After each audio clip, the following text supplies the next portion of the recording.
Hello and welcome to the final of the Chess24 Banter Blitz Club, and the 2020 edition final is between Magnus Carlsen and So Wesley. And both players actually tried to play a very interesting and fascinating chess. It was very entertaining. And on top of this, it was also quite clear that the world champion Magnus Carlsen was a little bit tipsy during the games. So after the match was over, he mentioned in his interview that he had some fun with his friends before the games, and also he was clearly sipping wine during the games. So it was also clear from his video that his choice of words were, well, not that selective. He sometimes used half swearing words, and on top of that he also clearly displayed a lot more emotion than he usually does. But nevertheless, of course, the world champion plays very strong even in this situation. And we start with the first game, which was a very surprising opening choice, because Magnus Carlsen chose to play the so-called Bongcloud. So he played the first move f3, and after e5, king f2. So this is this Bongcloud. Actually, some days ago, Hikaru Nakamura also played a sort of weird opening that was e4, e5, and king e2. So now Carlsen also felt like it's his turn to play something weird, f3. And after e5, So Wesley said that he really hoped that the world champion would play the move g4, which allows this mate into queen h4. But no, queen h4. But yeah, of course, it's not what Carlsen did. So he played king f2, d5, e3, knight c6, bishop b5. So actually, this is a blitz game, so 3 minutes plus 2 second increments. But actually, in like classical terms, this position would already be losing with white. When you just put your king on f2, you don't have any control over the center. This is just a horrible position.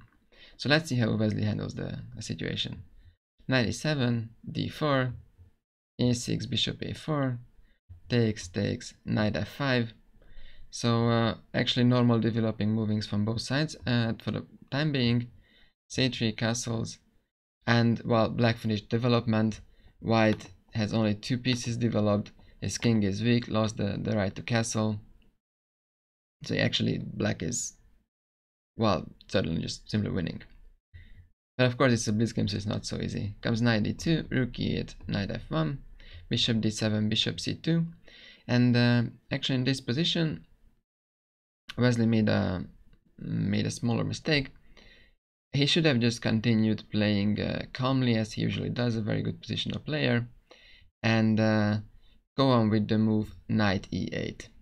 With the idea of playing bishop b5 later, rerouting the knight, bringing in the queen at some point, and clearly black is just dominating. But he played the move queen h4, and after g3, queen f6, actually white is quite alright in consolidating his position. However, actually Carlsen made a smaller mistake again. He played the move bishop f4. And actually, after this move, it becomes clear that why Carlsen chose to play this opening against Wesley as not against somebody else who is a lot more concrete and wants to go after his king, because Sasei Nepomniachtchi would have for sure played a very strong continuation here that will almost make the world champion resign immediately.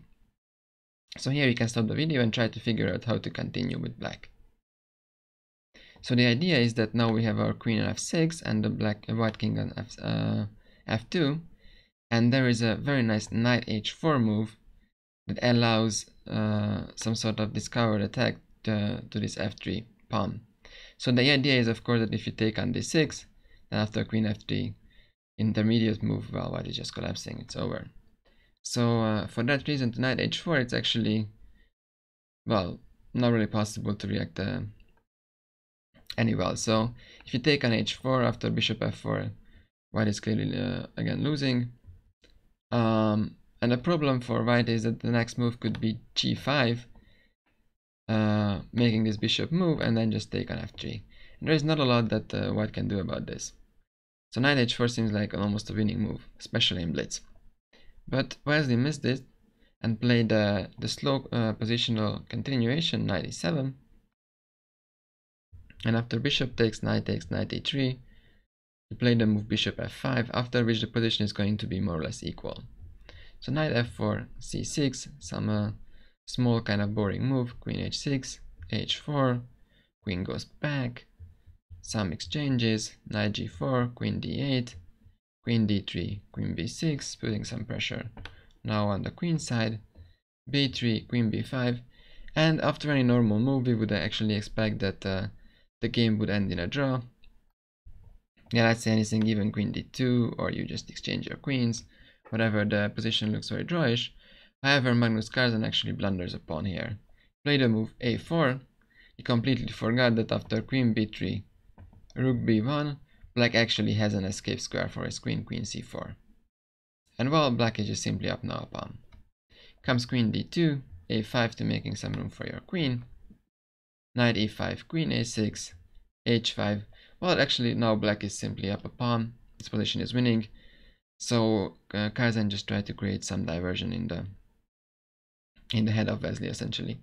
f6, knight d3, knight c4, queen a2, base b6, allowing the queen to retreat, knight d6, rook e1, queen b7, and Carlsen tries to go for some complications, so he plays the move knight e6, which pretty much looks like just self-winning himself. Queen d7, knight f4, rook e7, doubling on the e file. Comes the move knight f7, very good idea, to put the knight on g5 and finally eliminating the strongest piece of white, after which black seems to be easily winning. Comes queen b1, knight g5, takes, knight d3. And in this position, well, both players only have the increment plus few seconds left, so it's not that they have a lot of time thinking. That's why it's also actually quite strange that Wiz didn't go for the easiest way to just exchange the rooks, push the queenside pawns, and eventually win the game. Instead of this, he decided to play rook e6, and after knight e5, queen e7, rook e2, actually he faced the problem that he still cannot take an e5. The problem is if you start exchanging everything to a queen ending like this, after queen takes b6, white all of a sudden has enough counterplay. The king of black is quite weak. There are some threats towards Wesley's pawns. So the position all of a sudden is actually equal. White has enough to hold the draw. So for that reason, Wesley couldn't take on e5, played the move h6, and after queen f5, again, it's not super clear how to continue with black. So you could play the move b5, it looks the most natural, but still then you might be a bit worried that some sort of takes and then this pawn could be weak in the long run. So you may move your king, play something like knight g6. The position is not as clear as it used to be. And realizing this, actually Wesley blundered quite badly. He played the move rook f6. The problem with this move is that it allows white to just invade with his queen. Queen c8 check, queen f8, and after takes, now we cannot take with the king because of knight d7 double attack, so we have to take with the rook, and after knight c6 the pawn is all of a sudden gone. White is super active, has a huge space advantage on the king side, so Carlsen is close to winning now. Quick turn of events. King f7, rook e7, queen f6, rook d7, also his pawn is quite weak. Comes rook c8, and here Carlsen had the chance to immediately finish off So Wesley. So here you can stop the video and try to figure out the best continuation. So all of a sudden actually black king is in quite some trouble. If you play the move knight d8, there is no way black can escape from the rook f7 mate. So here black's only move is taking on d8, which is clearly no resistance. The exchange is going to win very quickly. So knight d8 was winning immediately, but the move Carlsen played knight e7 is also quite decent. After king e6, rook goes away, rook f8, knight f5, it's clear that there is one more pawn coming to Carlsen, and his pieces are very active. So Wesley tries to escape with exchanging the rooks. Yeah, so in this position, again, I invite you to stop the video and try to figure out how the easiest way would be to win the game. So the black pawns are actually quite weak, especially this d5 pawn, but for the time being the white knight is quite far away from it. So the best way would be to give a check first, and then exchange the rooks, and after knight c7, this pawn is not possible to be protected, and white is going to be up 2 pawns. Active pieces likely, central pass pawn. The game is essentially over. But Carlsen played a different move. He took an f7 first, and after knight f5 he went for the h6 pawn. But that's actually not such a good idea, because here black has a really good counterplay. So again, you can stop the video and try to figure out how to continue with black. So the problem for white is that his pieces are actually quite far away from the queen side, and Wesley could just start pushing his pawn on the queen side with b5. And after a takes e4, it's very hard to even stop this pawn. So the only way is by playing b6.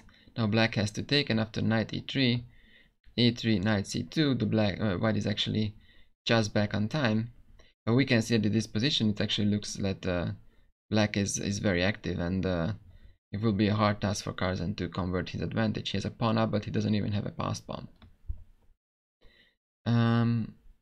So instead of b5 though, So Wesley, without not too much time on his clock, decided to play knight b2 and going after the pawn.